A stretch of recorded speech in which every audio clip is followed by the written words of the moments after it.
नमस्कार दोस्तों।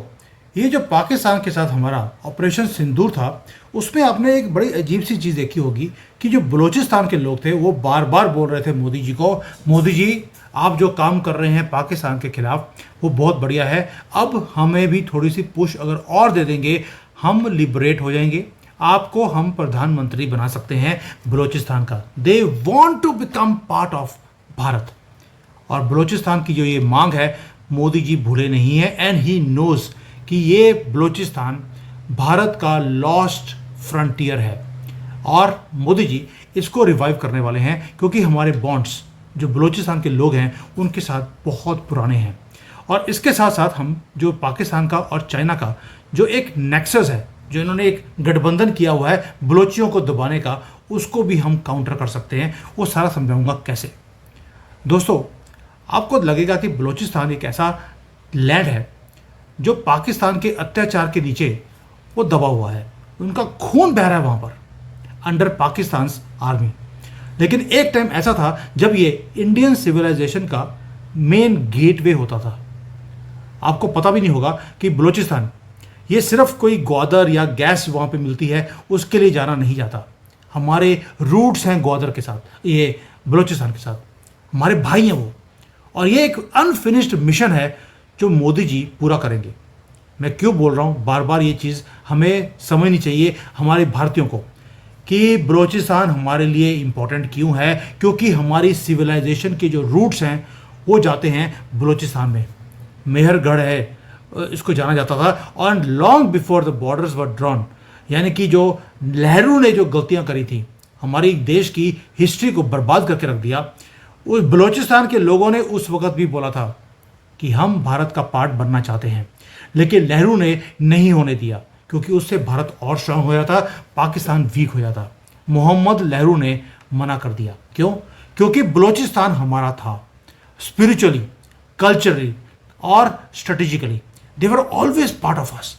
मेहरगढ़ का जो टाइम है वो 7000 साल BCE में जाता है, एंड वहाँ के जो काची प्लेन्स हैं बलूचिस्तान के, वो मेहरगढ़ वहाँ पे था।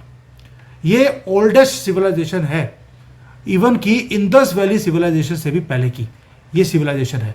और इसके जो प्रूफ है ये है कि इंडिया में जो फार्मिंग है, आर्टिस्ट्री है, ट्रेडिंग है, वो सारी यहाँ से पैदा होकर पूरे भारत के, तभी बोल रहा हूँ ये गेटवे था, ये भारत में आई। जो बोलान है, खाइबर पासिस हैं, ये सारे के सारे जो हमारे गुड्स थे वो इस पासिस में से निकल कर वो जाते थे पूरे वर्ल्ड के अंदर। Indian cotton, culture, Sanskrit words तक इनकी लैंग्वेज में है। और जो हमारा माल था वो सारा बलूचिस्तान से निकलकर बाहर जाता था। बलूचिस्तान की जो बलोची लैंग्वेज है उसके अंदर अभी भी कई वर्ड्स हैं जो कि संस्कृत से लिए हुए हैं। जैसे कि हमारे संस्कृत में हम बोलते हैं पिता, ये बोलते हैं पित, हमारे बोलते हैं माता, ये बोलते हैं मात। और जैसे हमारा यहाँ पे होता है पैरों को बोलते हैं पद, ये भी पद ही बोलते हैं। यानी कि कोई कोइंसिडेंस नहीं है, ये हमारी एक लॉस्ट लेगेसी है, इसलिए बार बार हम लोग बलूचिस्तान की बात बोलते हैं। दूसरी बात और है कि हमारे महाभारत से लेकर माकरान एरिया तक ये सारा का सारा जो टाइम था, एशियन टाइज हैं हमारे इस एरिया के साथ। माकरान कोस्ट लाइन जो थी वो part of our maritime silk route थी जो भारत से चलती थी। जो गंधारा सिविलाइजेशन है उसका भी आपको इसमें आपको जिक्र मिलता है। बुद्धिस्ट आर्ट की ये आत्मा है, यहाँ से चल शुरू हुई। आपको देखा होगा कि अफगानिस्तान है, ईरान में बुद्धिस्ट टेम्पल्स बहुत थे, बड़ी बड़ी मूर्तियाँ थी बुद्धा की, वो सारी इसी एरिया के लोगों ने बनाई थी जो आज तोड़ दी गई हैं। दोस्तों, ये सारा कुछ बलूचिस्तान में था। इनके गाने, इनकी स्टोरीज, इनकी आत्मा, हर चीज़ इंडिया के साथ मिलती है, रेजोनेट करती है। इसलिए बलोची बार बार हमें बोलते हैं कि हमें लिबरेट कराइए, हम भारत का पार्ट बनने के लिए तैयार हैं। ये कभी भी पाकिस्तान की ज़मीन थी ही नहीं, ये हमारी स्टोलन सॉइल है जो छीनी गई हमारे से पाकिस्तान की तरफ से। हमने किसी बैटल में इसे नहीं गोया है दोस्तों। ये ब्रिटिश लोगों के झूठ और मोहम्मद नेहरू की जो गंदी गेम बलोच के लोगों के साथ किया, धोखा दिया उनको। वो रोते रहे उस वक्त कि हम भारत का पार्ट बनना चाहते हैं। और 1947 में ये बलूचिस्तान हमारा पार्ट होता, लेकिन 1947 में आपको मालूम है कि जो उनका खान था, खान ऑफ कलात बोलते थे उसको, he wanted to stay independent. लेकिन जब उसने बातें शुरू करी हमारे कंट्री के साथ, तो नेहरू ने उसको इग्नोर किया। जिन्ना ने फ़ायदा उठाया, जैसे उसने कश्मीर के अंदर ब्लैकमेलिंग करी, मैनिपुलेट किया और फोर्स कर कर जैसे कश्मीर का पार्ट ले गया। नेहरू ने कुछ नहीं किया। वही काम बलूचिस्तान के साथ हुआ। नेहरू नहीं बोला, क्योंकि नेहरू चाहता था, मोहम्मद नेहरू, कि पाकिस्तान एक स्ट्रांग कंट्री बने। इसी तरह से जैसे उन्होंने ईस्ट पाकिस्तान को लिया था, वो स्टेप 1 था, बलूचिस्तान स्टेप 2 था जिन्ना के लिए। दोस्तों, ये जो एरिया है इसका जियो स्ट्रेटेजिक गोल्ड माइन है ये एरिया। क्यों बोल रहा हूँ? क्योंकि ग्वादर पोर्ट, नेचुरल गैस है वहाँ पर, मिनरल्स हैं। बलूचिस्तान एक ऐसा एरिया है जिसके अंदर आपको हर चीज़ मिलती है। ये है बलूचिस्तान का मैप। ये थोड़ा सा पार्ट आपको ईरान में दिखेगा, थोड़ा अफगानिस्तान में और बाकी का पाकिस्तान में। ब्रिटिशर्स ने इस एरिया को इसलिए डिवाइड किया था क्योंकि इसके अंदर हर चीज़ थी। जनरल मिनरल्स थे, गैस थी और पोर्ट का बहुत बड़ा एक कोस्ट लाइन एरिया भी था। और बलूचिस्तान अभी आज की डेट में सीपैक के कारण वो चाइना का एक बैकडोर बन गया है अरेबियन सी में जाने के लिए। आप देखिए, ये जो एरिया है, चाइना की नज़रें इसके ऊपर इसलिए थी क्योंकि चाइना को मालूम था कि हम कभी भी चाइना को ब्लॉक कर सकते हैं मलाक्का स्टेट के अंदर।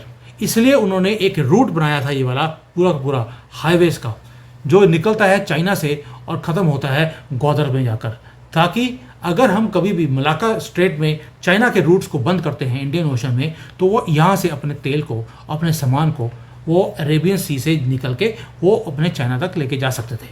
नाउ हमने क्या किया? हमने चाइना की जो लाइफ लाइन है उसको ब्लॉक करना शुरू कर दिया एक एक कर। इसलिए सीपैक बनाया गया था। दोस्तों, जो रोड है वो बलूचिस्तान के बीच में से निकल के जाती है, यानी कि वो लैंड पाकिस्तान में से नहीं, वो बलूचिस्तान में निकल के जाती है। और बलूचिस्तान ने पहले बोल दिया, ना हमें पाकिस्तान के ऊपर विश्वास है, ना चाइना के ऊपर है। ये एक रिस्क एनालिसिस हुआ था चाइना में। ये एक सीक्रेट डॉक्यूमेंट जो मैं शेयर कर रहा हूँ कि ये एरिया बहुत ज़्यादा रिस्की है, लेकिन चाइना के पास कोई और अल्टरनेट नहीं था, इसलिए उन्होंने यहाँ पर इन्वेस्ट किया। अब मोदी जी जब आए 2014 में, उन्होंने एक काम किया, हम बलूचियों आपको भूले नहीं हैं। ये मैं बता रहा हूँ आपको क्यों। क्योंकि 2014 के बाद हमने चाबहार पोर्ट जो ईरान में है उसके अंदर इन्वेस्ट किया। वो क्यों? क्योंकि हमें मालूम है कि जो चाबहार है वो ग्वादर पोर्ट से सिर्फ 170 किलोमीटर दूर है।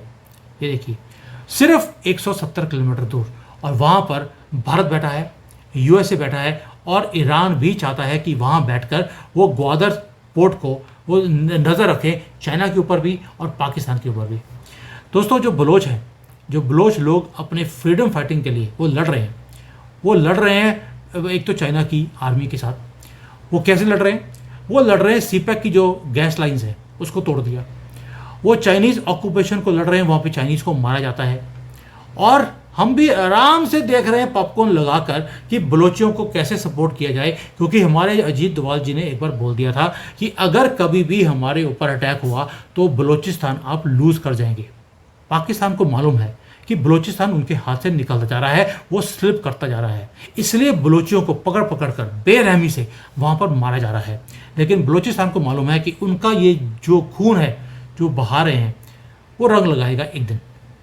इसका इसलिए बोल रहा हूँ क्योंकि बीजिंग को पता लग गया कि यहाँ पर जो इन्वेस्टमेंट्स हैं चाइना की वो बर्बाद हो रही हैं। बलोची उसको एक्सेप्ट ही नहीं कर रहे। ऊपर से भारत ने भी अपना एक आईमैक शुरू कर दिया इसको काउंटर करने के लिए कि पूरा का पूरा एरिया में हम यूरोप तक अपने सामान को लेके जा सकते हैं। हमने इसको ज़ीरो कर दिया, यानी कि चाइना की जो इन्वेस्टमेंट थी उसका उसको इतना फ़ायदा नहीं होगा। उनको मालूम है आईमैक अगर शुरू हो गया, ग्वादर इज़ हिस्ट्री। तो ग्वादर में जैसे ही इनका इंटरेस्ट कम होगा, हमारा जो फ्रीडम मूवमेंट के जो सपोर्ट करने का टाइम है वो और बढ़ जाएगा। दूसरा, पाकिस्तान ने भी अपने देश के साथ गद्दारी करी। वो कैसे?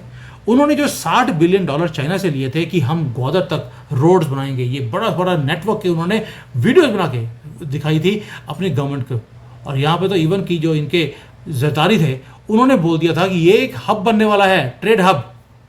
सब मिट्टी हो गया, क्योंकि 12 प्रोजेक्ट लगाने थे यहाँ पर ग्वादर के एरिया में, उसमें से 2 पूरे हुए हैं, बाकी के अभी शुरू भी हुए नहीं हैं, क्योंकि लूट मार ही इतनी इनके हुक्मरानों ने करी। और ग्वादर के लोगों को इसी बात का गुस्सा है कि आप सारे नेचुरल रिसोर्सेज यहाँ से लूट कर आप लेके जा रहे हैं और कर क्या रहे हैं।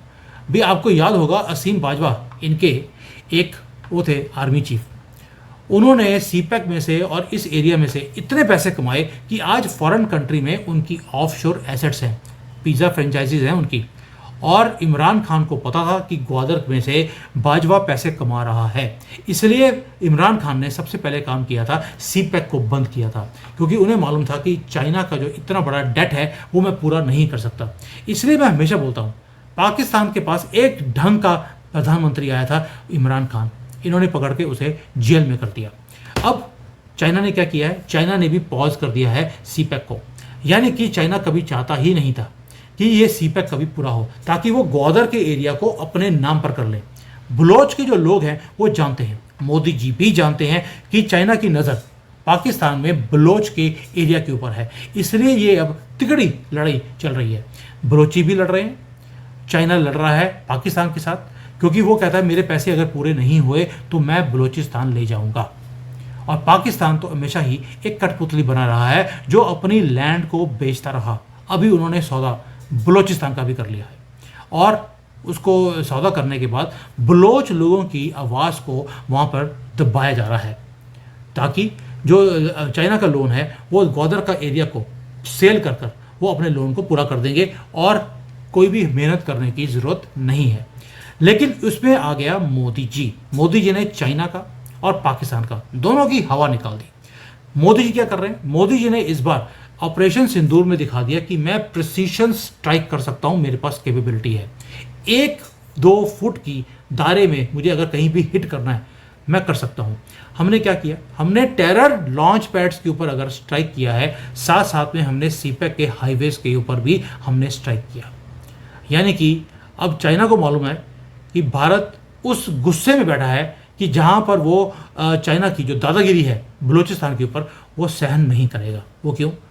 रीज़न है हमारे रूट्स, जो मैंने पहले बोला था। मोदी जी जानते हैं कि हमारे जो सिविलाइजेशनल रूट्स हैं वो ग्वादर के साथ जुड़ते हैं, और ये जो सारे रास्ते चाइना ने बनाए हैं कशगार से लेकर ग्वादर तक, ये बहुत बड़ा एक कॉन्फ्लिक्ट जोन में, जो मैंने पहले बताया था, ये उसके बीच में से निकल के जाता है। ये रहा ग्वादर पोर्ट, एक जैसे होता है ना कि यतीम साइड पर जिसकी कोई वैल्यू नहीं, वो वैसा बन गया है।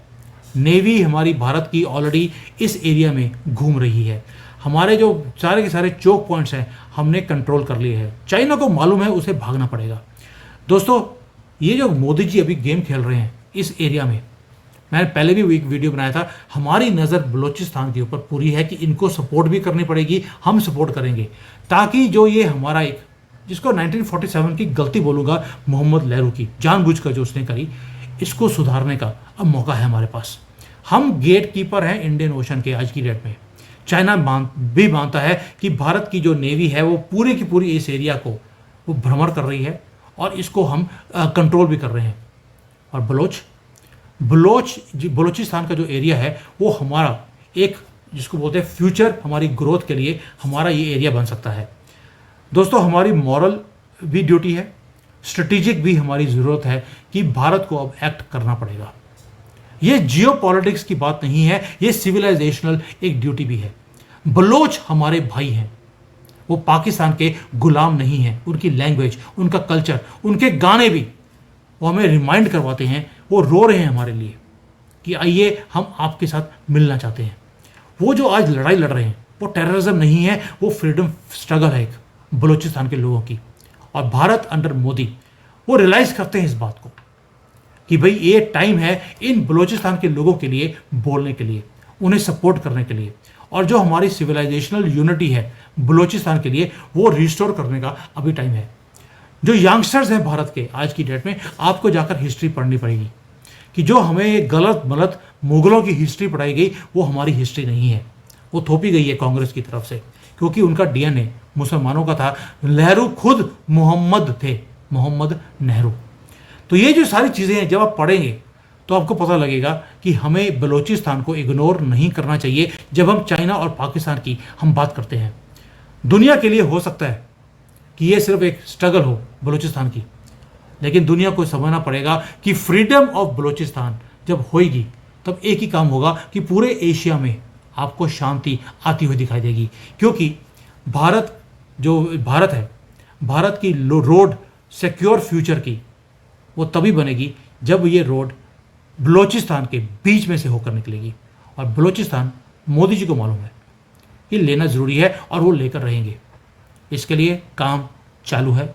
बलोच के लोग ऑलरेडी उन्होंने बोलना शुरू कर दिया, आप हमें सिर्फ थोड़ी सी गन्स दे दीजिए, हमें पैसे नहीं चाहिए। जो आपने पाकिस्तान की आर्मी के 93,000 लोगों की जो गन्स आपने पकड़ी थी वो आप हमें दे दीजिए, हम फ्रीडम लेकर रहेंगे और प्रधानमंत्री मोदी को अपना प्रधानमंत्री भी बना लेंगे।